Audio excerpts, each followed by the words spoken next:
Di tengah berbagai tantangan global seperti perubahan iklim, pertumbuhan penduduk, dan ketidakpastian pasokan pangan, isu kedaulatan pangan menjadi salah satu agenda strategis bagi masa depan Indonesia.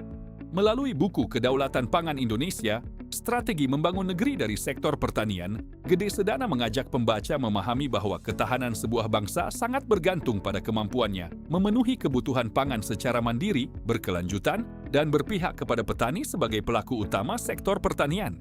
Pada bagian pendahuluan, penulis menjelaskan bahwa pangan bukan sekadar kebutuhan dasar manusia, tetapi juga fondasi kehidupan bangsa.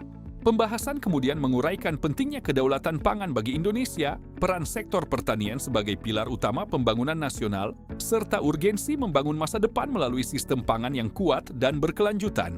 Selanjutnya, buku ini membahas pembangunan sektor pertanian sebagai penggerak pertumbuhan ekonomi.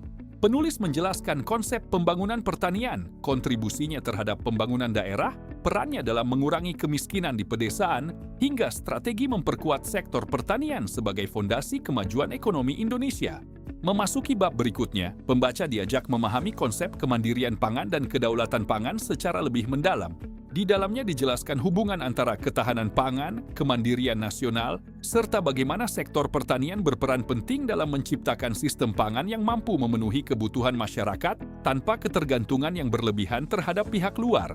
Buku ini juga menawarkan berbagai strategi menuju kemandirian dan kedaulatan pangan. Pembahasannya meliputi penguatan produksi pangan nasional, peningkatan peran petani sebagai pilar utama kedaulatan pangan, pemanfaatan sumber daya lokal secara optimal, serta inovasi, teknologi, dan modernisasi pertanian sebagai upaya meningkatkan produktivitas sekaligus daya saing sektor pertanian Indonesia. Tidak hanya membahas konsep, penulis juga mengulas pentingnya pemberdayaan dan perlindungan petani. Berbagai aspek dibahas secara komprehensif, mulai dari konsep pemberdayaan, dasar hukum perlindungan petani, bentuk-bentuk pemberdayaan, hingga peran pemerintah dalam menciptakan kebijakan yang mampu meningkatkan kesejahteraan petani sekaligus memperkuat ketahanan pangan nasional.